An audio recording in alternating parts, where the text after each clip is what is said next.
Alors, on va s'intéresser ce soir à ce fameux épisode, cet épisode épique de la lutte entre Jacob, Yaakov et l'ange. Qui était ce fameux ange? D'accord? Alors, regardez, on va voir ce qu'il dit le texte. Vaïvater Yaakov levado. Yaakov est resté seul la nuit. Vaïavek ish aimo. Et a lutté un homme avec lui. Ad alot hashachar, jusqu'à l'aurore, jusqu'au petit matin, il y a une lutte acharnée entre Yaakov et un individu mystérieux. Vayar, cet individu mystérieux, on saura plus tard que c'est un ange, il a constaté qu'Ilo Yaakol Lo, qu'il ne pouvait rien faire contre Yaakov. Alors qu'est-ce qu'il a fait? Vaïga, il a frappé Bekaferecho, dans l'emboîture de sa hanche, Betaka Kaferech Yaakov, et il a déboîté cette emboîture. Il a frappé au niveau du nerf sciatique. Be'aveko Aimo, lorsqu'il était en train de lutter. D'ailleurs, à partir de là, on raconte que Yaakov boitait. Vayomer, maintenant, Yaakov, il a fait une prise de catch, WWF. Vayomer, il a dit, donc, Yaakov, il tient cet ange. Et l'autre, il lui dit, Shaleheni, Shebni, lâche-moi. D'accord? Qui a la shahar? Parce que l'aurore est venue, l'aurore se lève. Vayomer, et Yaakov, il répond à cet ange, Lo ashalehaka ki berartani. Je te relâcherai uniquement si tu me bénis. Vayomer Elav, et l'ange s'exécute. Il lui dit, Ma Shemecha, quel est ton nom? Vayomer, il lui répond, Yaakov. Je m'appelle Jacob, je m'appelle Yaakov. Vayomer, et l'ange dit ainsi, Lo Yaakov Yamer Od Shimcha. Ton nom ne sera plus appelé Yaakov, Kim Israël. Désormais, tu t'appelleras Israël. Qui sarita Aimeloim Amnashim, parce que tu as lutté avec des puissants et avec les hommes, Vaturkal, et tu es sorti vainqueur à chaque fois. D'accord? Donc l'ange lui dit, je te bénis. Tu t'appelleras plus Yaakov, et tu t'appelleras Israël. Donc ça, c'est mythique. C'est culte, cette lutte-ci. C'est tellement culte, c'est tellement important que nous sommes appelés le peuple d'Israël à la suite de cet événement. Donc c'est en partie la naissance du peuple juif dans lequel nous assistons. Et cette lutte, elle était d'une telle force, d'une telle puissance, que nos maîtres ils nous enseignent dans le Talmud, dans Masechet Holin, page 91, ça dit Aleph Amoud Aleph, She'alu Avak Margelotam, que la poussière de leurs pieds, d'accord, la poussière justement qui se dégageait de leur lutte, monta ad Kissé Akavod, jusqu'au trône de la gloire. C'est-à-dire pendant qu'ils se bagarraient, il y avait justement de la poussière qui s'échappait. Cette poussière, on dit qu'elle monta jusqu'au trône sur lequel repose Akadosh Baruch Hu. C'est joli, mais qu'est-ce que ça veut dire? C'est quoi un enseignement pour nous? On va essayer de voir plus tard.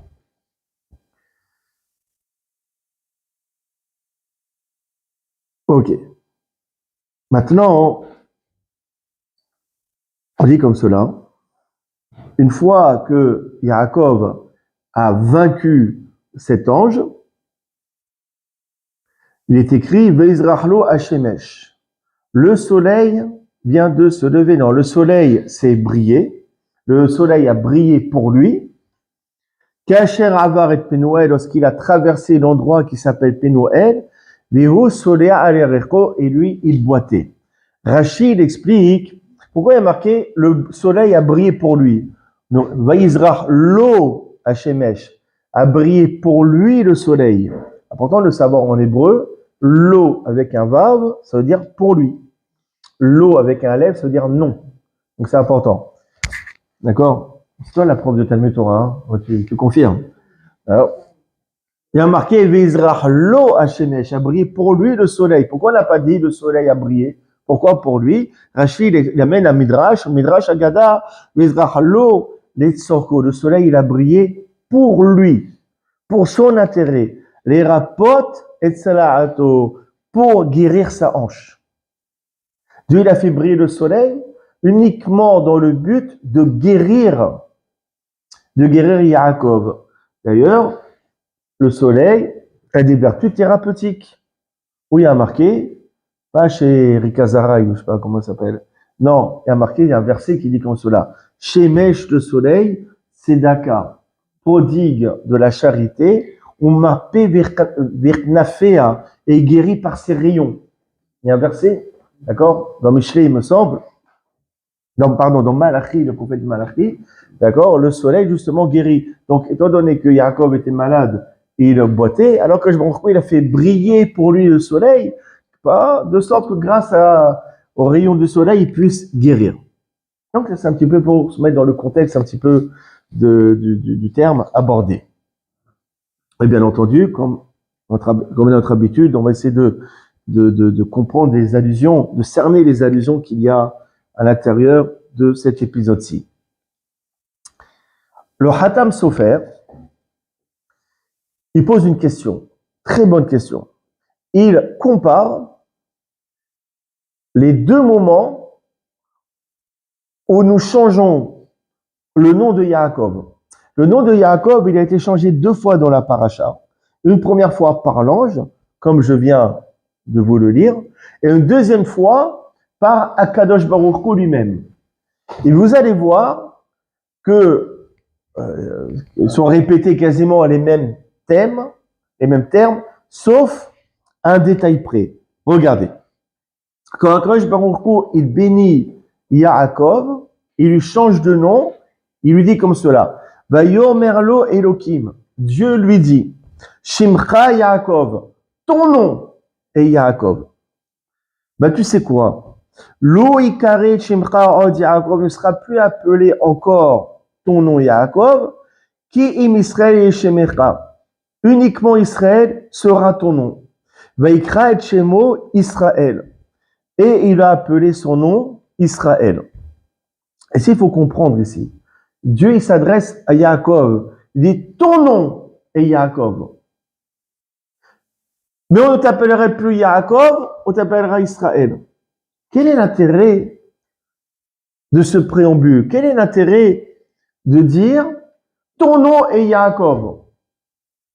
Quel est l'intérêt? Dis simplement, on ne t'appellera plus Yaakov, mais Israël. Pourquoi préciser ton nom est Yaakov? Pourquoi il y a cette précision-ci? Précision qu'il n'y a pas quand l'ange a changé le nom de Yaakov. D'accord? L'ange, il dit, c'est quoi ton nom? C'est Yaakov qui répond. Je m'appelle Yaakov. Et l'ange, il dit, non, c'est fini, tu t'appelles plus Yaakov, mais Israël. C'est que quand Dieu, il change de nom à Yaakov, il le précise bien. Ton nom est Yaakov. Mais on t'appellera plus Yaakov, mais Israël. Pourquoi cette différence-ci? Alors, pour répondre à cela, il y a une très belle Gemara. Maserket Brachot, page Yudbet, page 12. Il dit, Lo sheyaker Yaakov mekomo. Non pas que sera déraciné, le nom Yaakov. Il a Israël et Aikar, mais simplement le nom principal sera Israël, mais Yaakov Tafelo, et Yaakov lui sera secondaire. En fait, Dieu il dit à Yaakov, il dit, ton nom est Yaakov, ton nom restera Yaakov, tu ne perds pas ton nom Yaakov, mais ton nom principal sera Israël. Et ça, ce qu'il lui dit. Non pas comme avec Abraham. Dans Abraham, on a changé de nom, il s'appelait avant Avram, et Dieu, il a rajouté il a appelé Abraham. Là, c'est un changement de nom définitif. À tel point que dans la Gemara Brachot, dès que celui qui continue à appeler Abraham, Avram, il transgresse un commandement positif. La Torah interdit d'appeler Avram. Tandis qu'après cet événement-ci, vous voyez dans les parachutes à venir, parfois Yaakov est appelé Israël, et parfois on continue à l'appeler Yaakov. Ça veut dire quoi? On n'a pas retiré l'appellation Yaakov. Simplement, Dieu lui dit, ton nom est Yaakov. Sous-entendu, ton nom restera Yaakov, mais ton nom principal sera Israël. Mais Yaakov existe encore. Tandis que l'ange, non. L'ange, il lui a pas dit, ton nom est Yaakov. L'ange, il lui a dit, tu t'appelleras plus Yaakov, mais ton unique nom sera Israël. L'ange, il a voulu taire totalement, effacer l'appellation de Yaakov. L'ange, il a voulu que Yaakov ne s'appelle plus du tout Yaakov. Son unique nom sera Israël. Et ça, la différence entre l'ange et Akadosh Baruch Hu. L'ange, selon les différents commentateurs, c'est le Midrash d'ailleurs qui le dit, Midrash Tanhuma, et aussi le Zohar Akadosh, il nous dit c'était qui cet ange? C'était, on ne peut pas prononcer son nom, c'est Samer Mem, Aleph Lamed. C'est quoi? C'est le Satan, c'est le Satan, c'est le mauvais penchant, c'est l'ange de la mort, c'est les mêmes personnes tout cela, c'est la même personnalité. D'accord? Donc ça veut dire quoi? Quand Akadosh Baruch Hu, il bénit Yaakov, il lui change de nom, il lui dit, toi tu t'appelles encore Yaakov, mais ton nom principal sera Israël, mais Yaakov demeure, tandis que quand le mauvais ange, le Satan, Péloni, sa mère, même Aleph Lamed, l'ange du mal, il change de nom à Yaakov, il lui dit non, tu t'appelleras plus du tout Yaakov, tu t'appelleras uniquement Israël. C'est ça la différence qu'il y a entre Akadosh Baruch Hu et l'ange. Donc vous allez me dire, qu'est-ce que ça change Bekitsour, qui s'appelle encore Yaakov ou pas? Il y a des incidences qui peuvent être dramatiques. Si on suit une chita ou une autre, si on suit la bénédiction de Akadosh Baruch Hu ou celle de l'ange, vous allez voir.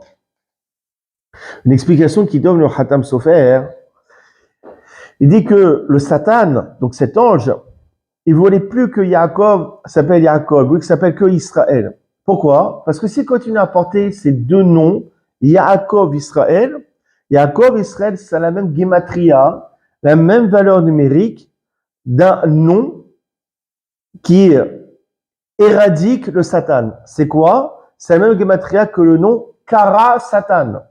Kara Satan. Déchire le Satan. Vous prenez le nom Yaakov Israël, Yaakov avec un vav, Yaakov Israël, c'est le même valeur numérique que Kara Satan, que le Satan soit déchiré. Donc étant donné que c'est la même gematria, lui le Satan, il ne voulait plus qu'il s'appelle Yaakov, il s'appelle que Israël. Pour ça, ça ne veut plus la gematria de Kara Satan. Comme ça, il explique le Khatam Sofer. On va quand même approfondir. Pour cela, il faut voir un commentaire du Megillah Amukot qui, comme à son habitude, qui va remonter à la faute originelle, à la faute du fruit défendu, consommé par Adam et Hava, qui ont été tentés par qui? Par le serpent. Une fois que le serpent il a tenté Hava et Adam, alors il reçoit une malédiction du bon Dieu directement. Comment le bon Dieu il maudit le serpent?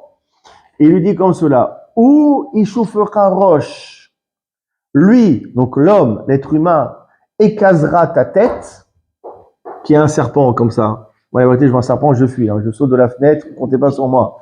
D'accord? Mais celui qui est un ranger, c'est Indiana Jones, qu'est-ce qu'il fait? Et là, il lui écrase comme ça la tête. Ouais. Donc, il écrasera ta tête, Beata, mais toi, le serpent, et Kev, tu le blesseras par le talon.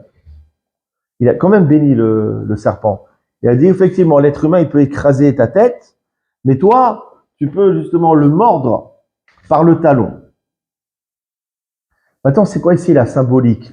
La symbolique spirituelle qu'il y a derrière tout cela.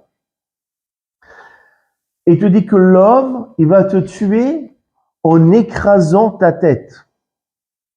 Mais toi, tu tueras l'être humain par le talon. L'allusion, c'est justement la guerre entre le mauvais penchant, symbolisé par le serpent, et tout juif ou tout être humain, symbolisé par Adam Arishon.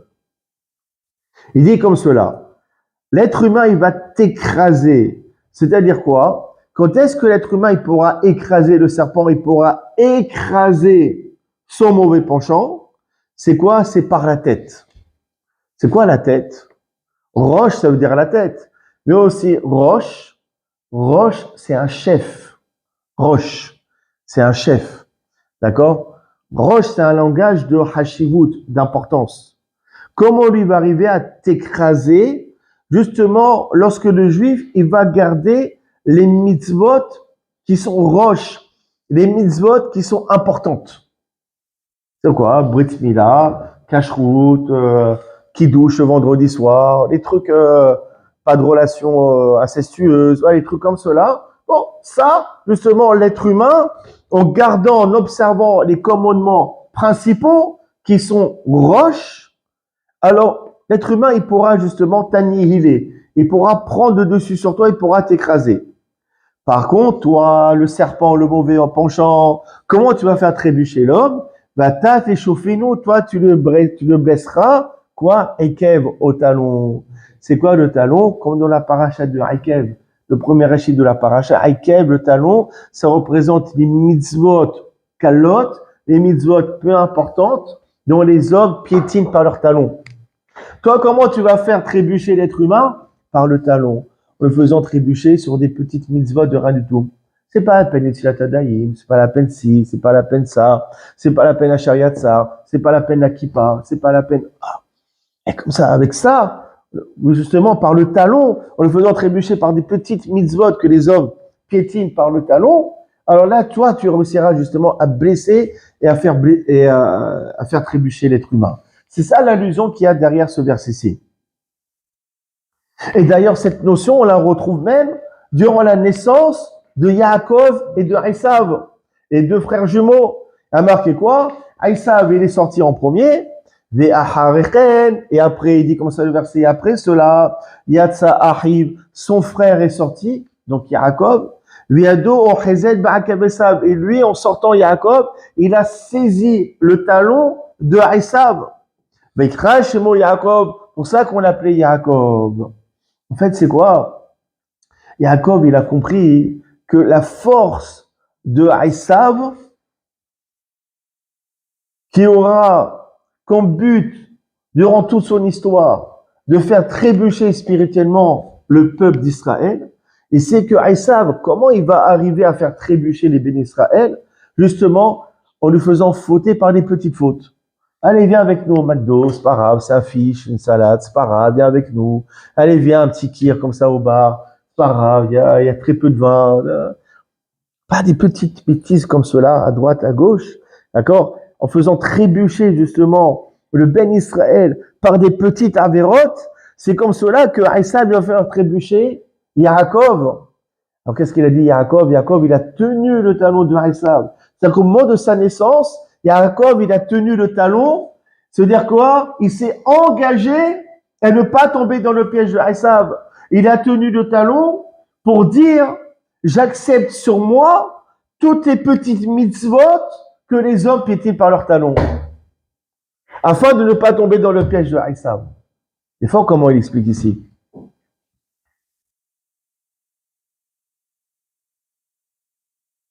Et maintenant, on comprend.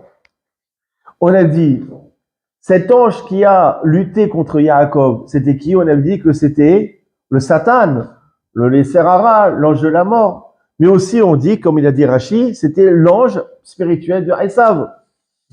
D'accord? Donc, Esav, il a la même motivation, la même fonction, le même but dans la vie que le Satan. C'est-à-dire quoi? Faire trébucher le mauvais penchant. Faire trébucher les bénis Israël. D'accord? Donc, de la même manière que le mauvais penchant fait trébucher les bénis Israël en le faisant transgresser des mitzvot qui sont petites, qui sont légères, qui paraissent peu importantes, pareil aussi l'influence de Esav, donc l'influence occidentale, l'influence non juive, c'est de faire trébucher les bénis Israël par quoi? Par des petites mitzvot de rien du tout. En le faisant faire des toutes petites avérotes de rien du tout. C'est comme ça que le juif après justement est trébuche. Extraordinaire. Donc maintenant, on comprend un petit peu plus la symbolique des événements. D'ailleurs, il faut savoir qu'un juif, même un être humain, il ne se retrouve pas du jour au lendemain à transgresser des fautes importantes. Là, tu vas voir un juif, d'accord, pratiquant ou traditionnaliste, le lendemain, il va aller à l'église allumer un cierge. Pas possible. D'accord? Jamais tu vas voir quelqu'un qui du jour au lendemain va poignarder son prochain ou autre. Non, les gens, généralement, ils sont normaux, généralement. D'accord? Et on n'arrive pas du jour au lendemain à faire des fautes qui sont extrêmement graves. Comment ça commence? En fait, c'est par palier. Yetzer hara, il avance par palier. Comme il y a marqué dans ma Masechet Shabbat, page 105, on te dit quoi? Amkeria begada behamato, celui qui déchire ses vêtements par sa colère, l'incroyable Hulk. On me saoulait tous, et déchire ses vêtements. Les Tunisiens, ils disent quand quelqu'un qui le saoule, ils disent Katawaji, je vais arracher ma chemise, d'accord? Celui qui arrache son vêtement par la colère. Un chaber qui est là, celui qui casse des ustensiles dans sa colère. Vous me saoulez tous. Bam! Et tu prends un verre et tu le casses. Donc, celui qui disperse son argent dans sa colère. Ça, je connais pas. En tout cas, pas chez les Juifs. D'accord? Moi, j'aimerais bien connaître quelqu'un qui jette son argent parce qu'il est en colère. Moi, Dafka, je vais l'énerver. Donne-moi ton argent. Donc, celui qui disperse son argent par sa colère, qui soit à tes yeux, qui obède à Vodazara comme un idolâtre. Toi, quelqu'un, il s'énerve, ça va tout le monde de s'énerver. Il prend un verre, bam, il le casse. À partir de ce jour, tu ne vois plus comme avant. À tes yeux, qu'il soit comme un idolâtre. Voilà, ça va. C'est à tout le monde de péter une petite crise. À ce point, on va le considérer comme un idolâtre. Et non, elle continue. Chez Kar ou Manato, chez les Sarah, c'est ça le savoir-faire artisanal, transmis de père en fils, du mauvais penchant. Ayom Omerlo Asekar. Aujourd'hui, tu dis, fais telle chose. Ulmaha Omerlo Asekar. Non, demain, il lui dit, fais autre chose.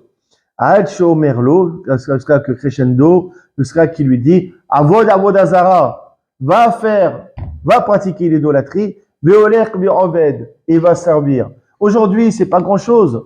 Il a écouté son mauvais penchant. Qui lui a dit, casse un verre, ça va impressionner tout le monde, et toi, ça va te calmer. Aujourd'hui, il a écouté son Yetzer hara pour pas grand chose. C'est pas méchant. Ça n'est qu'un verre. Ça arrive à tout le monde de s'énerver. Oui, mais il a écouté aujourd'hui pour une petite chose. Demain, il va l'écouter pour autre chose. Et ainsi de suite, ainsi de suite, ainsi de suite. Jusqu'à qu'il serait capable d'écouter son mauvais penchant, s'il lui demande d'aller pratiquer l'idolâtrie. C'est pour ça que celui qui casse un verre dans sa colère, considère-le comme un idolâtre. Effectivement, on le voit dans la vie de tous les jours. On va dans la vie de tous les jours. D'accord? Comme je vais donner pour rigoler, l'exemple du McDo. Au début, on dit, bon, tu manges cachère toute ta vie, ça, c'est bien, c'est bien. Quand on va au McDo, c'est qu'un fiche. C'est pas grave. Oui, mais ça commence comme ça. Ça commence comme ça. Le fiche, après tu veux goûter le burger, après tu vas aller chez le grec, après tu veux aller peut-être c'est tel restaurant que tu as vu sur Instagram qui est à la mode, etc. C'est pas du jour au lendemain que toi toute ta vie tu as grandi dans un environnement où on mangeait cachère. Du jour au lendemain, tu vas te retrouver à manger du cochon ou autre, ou de la viande pas cachère. C'est pas comme ça du jour au lendemain. Ça a commencé par palier. Un petit fiche, un petit bonbon qui passe sur la liste, une petite salade dans un bar.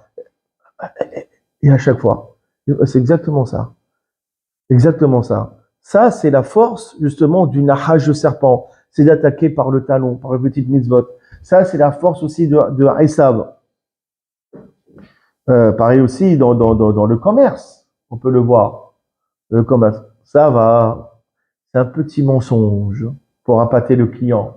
Pas grave. C'est pas méchant. Bon, c'est pas grave. Je l'ai truandé un petit peu. Ça va, c'est un client sur 100. C'est pas grave, mais ça commence comme ça. Ah, quand t'as pris goût que mentir et voler, et oui, ça rapporte. D'accord? Si tu commences une fois, tu vas commencer une petite arnaque, après tu finis dans des affaires de magouille, tu sais plus où mettre la tête. Pareil aussi dans les shalom bayit, etc. D'accord? Lever la main, par exemple, sur son épouse ou autre. Ah, ça va. J'ai fait que lever la main. J'ai fait que lever la main. Je l'ai pas touché. J'ai fait que lever la main. Ah oui, mais ça commence comme ça, mon ami. Hein. Ah, tu lèves la main et demain, ça va être autre chose. C'est pas du jour au lendemain, un type qui a un bon mari, 20 ans après, il vient, il bat sa femme. C'est pas comme ça. Ça commence par des insultes, par des rabaissements, après par lever la main. Et après parler, après à chaque fois qu'on brise une barrière, d'accord, on en ouvre une autre.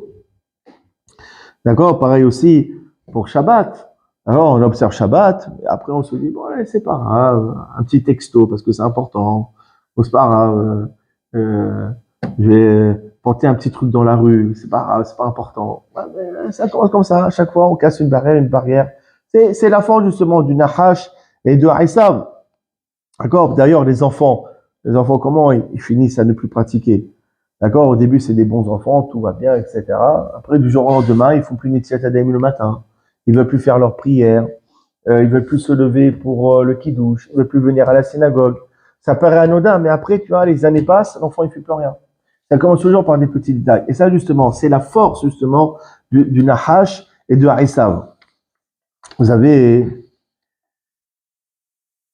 d'ailleurs, c'est une Mishnah claire dans Pirkei Avot, le 4e chapitre. Ben Azai Omer, Ben Azai dit, Eberatz mitzvah kala kebachmora. Cours pour accomplir une mitzvah qui paraît peu importante, comme si tu aurais couru pour une mitzvah qui paraît importante. D'accord? Par exemple, on nous appelle, l'hôpital nous appelle, parce qu'il y a un pauvre qui n'a pas de quoi manger, il veut absolument manger cachère. N'importe qui ici, qu'est-ce qu'il fait? Tout de suite, il prend la voiture, il prend Uber, on dit un monsieur qui est seul à l'hôpital, qui veut pas manger, j'y vais, je veux la gagner cette mitzvah, on va courir. Ok? Et quand il est 16h30 pour Mincha, allô, il manque une personne, il n'y a personne qui bouge. Pourquoi? Parce que il y a une des deux mitzvot qui paraît plus légère, moins importante que l'autre. Donc on te dit quoi? On te dit, cours pour une mitzvah qui te paraît plus importante, comme une mitzvah qui n'est pas importante. Et c'est justement le sens, et c'est extraordinaire. Il y a marqué quoi dans la malédiction du serpent? Il dit, la poussière tu mangeras tous les jours de ta vie. C'est quoi le pshat? C'est que bon, le serpent, sa nourriture, c'est la poussière. Ok? Maintenant, on comprend quelque chose d'extraordinaire. On a dit quoi dans la Gemara?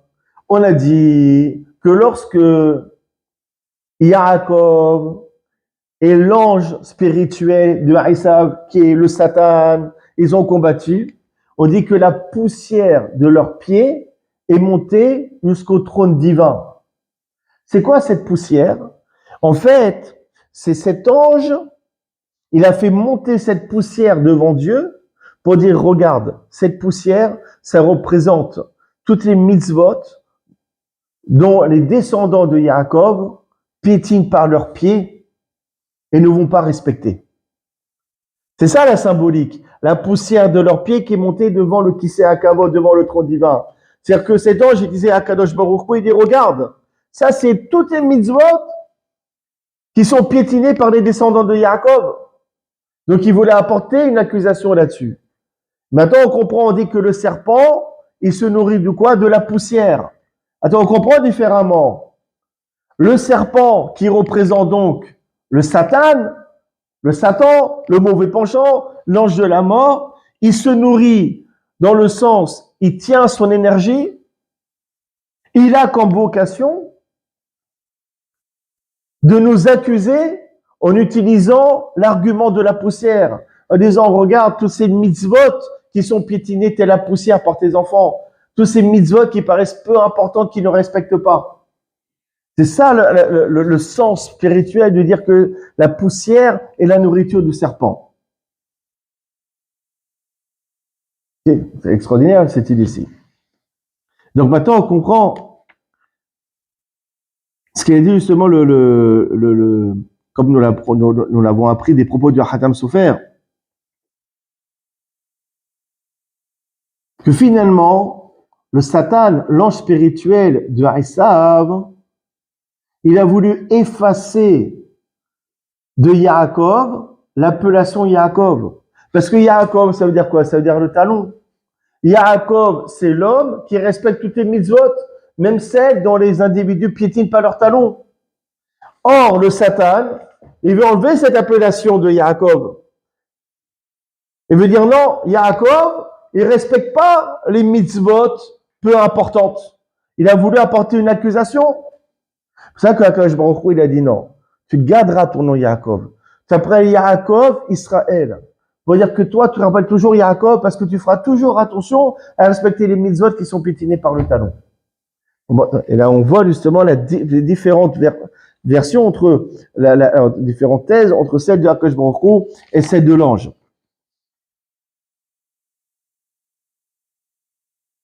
Et justement, Quand je me retrouve, il voulait à tout prix que Yaakov il garde son nom de Yaakov. Yaakov Israël. Parce que Israël, ça représente le juif qui arrivait à un certain niveau de spiritualité. Israël, Hachon Tsar, prince. Quelqu'un qui est arrivé à un statut important, il serait amené à délaisser les mitzvot plus importantes. D'accord? Alors on te dit non. Même lorsque tu es appelé Israël, même lorsque tu es arrivé à un niveau de Torah très élevé, n'oublie pas que tu t'appelles aussi Yaakov. N'oublie pas que tu dois respecter toutes tes mitzvot, même les plus petites. C'est pas parce que tu es devenu un grand gaon ou un grand rab, un grand maître, que tu peux te permettre de plus faire Nitziat Adaïm, que tu peux te permettre de ne plus réciter à Shariatzar, que tu peux te permettre de ne plus réveiller Tzibour. D'accord? Et souvent, c'est ce qu'il a dit le roi David dans Midrash Tanchuma, a marqué comme cela. Le roi David, il a fait une fila, il a fait une prière auprès d'Akadosh Baruch Hu. Il a dit, il dit le roi David, Aya David mitare miyom adin. David, il craignait le jour du jugement. Véomer, il disait ainsi, Rebono shel olam, maître du monde. Eni mitare min mezod ahamrot shbatorah shel hamrot. Moi, je ne crains pas les mitzvot et commandements graves, importants. Mais ma'ani mitare min mezod akalot. De quoi je crains? Je crains les mitzvot peu légères, les mitzvot légères. Shemé avarti ala hadmen. Peut-être que j'ai transgressé l'une d'elles. Im asiti, imlo asiti, peshadakala, j'ai un doute. Peut-être que je les ai faites, peut-être que je les ai pas faites. C'est-à-dire que David, il a su, il avait comme souhait en tout cas, de rester fidèle et de mériter l'appellation Yaakov Israël. Malgré que je suis Israël, je suis devenu le roi, je suis le roi David, je suis pas n'importe qui, je veux garder mon appellation Yaakov. Je veux respecter les mitzvot. Ils ne sont pas respectés, qui sont piétinés justement par autrui.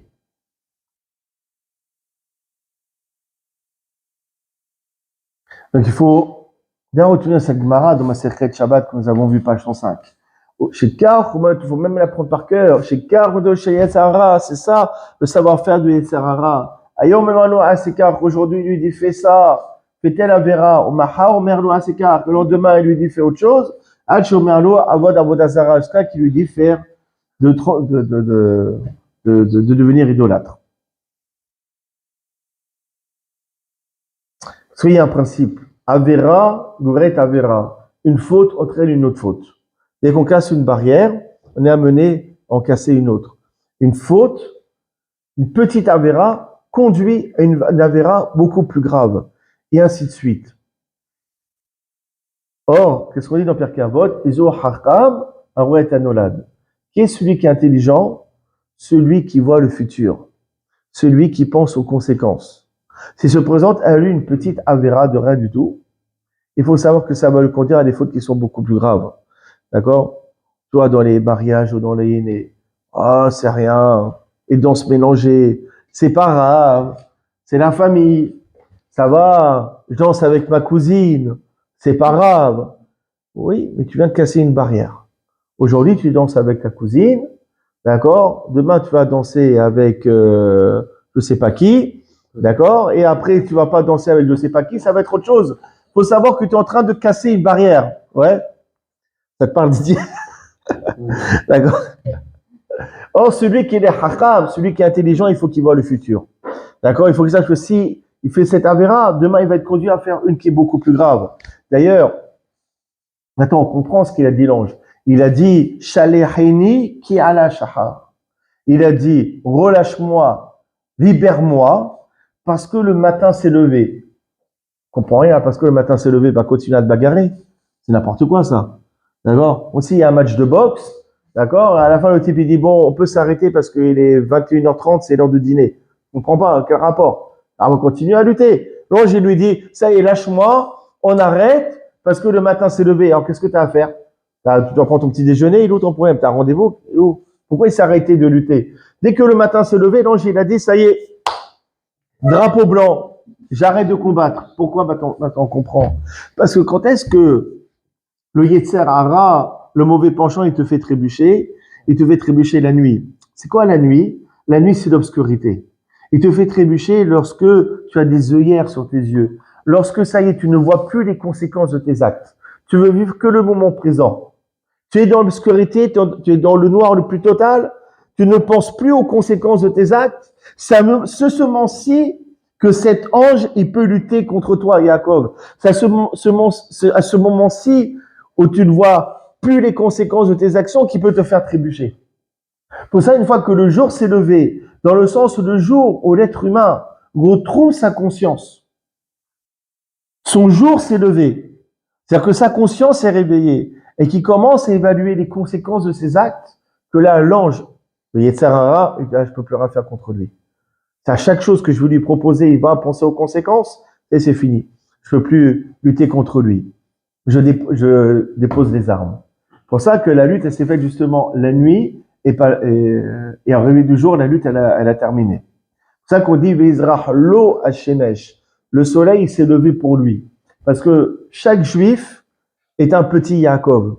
Chaque juif est un petit Yaakov. Il y a des personnes où le soleil s'est levé, il y a d'autres personnes où le soleil ne s'est pas levé.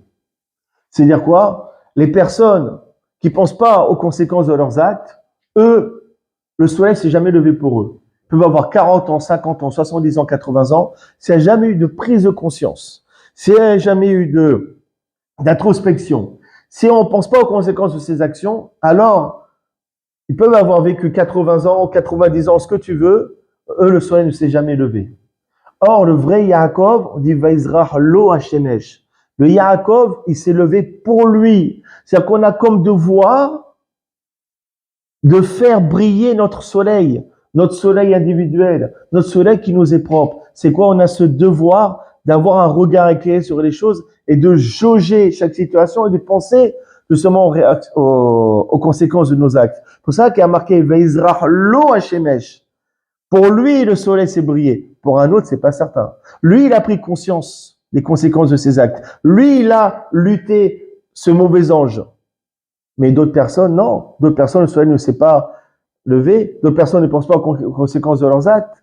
D'autres personnes, ils sont encore en train de lutter. Ou bien, il y a des personnes qui sont déjà, d'accord, battues par leurs mauvais démons, par leurs anges.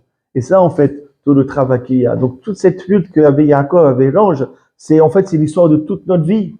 Toute l'histoire de notre vie, c'est cette lutte contre cet ange. C'est cette lutte contre ce qu'il y a le plus mauvais en nous. C'est cette lutte contre les mauvaises tentations. C'est pour ça qu'on a appelé Israël. Pour Israël, parce qu'un juif, il a cette capacité justement de lutter cet ange. Comment? Étant Hakam, en voyant justement le futur et en ne trébuchant, en ne cédant à aucune des tentations, ne serait-ce que les plus faibles et les plus petites. Baruch Adonai Olam. Amen, amen.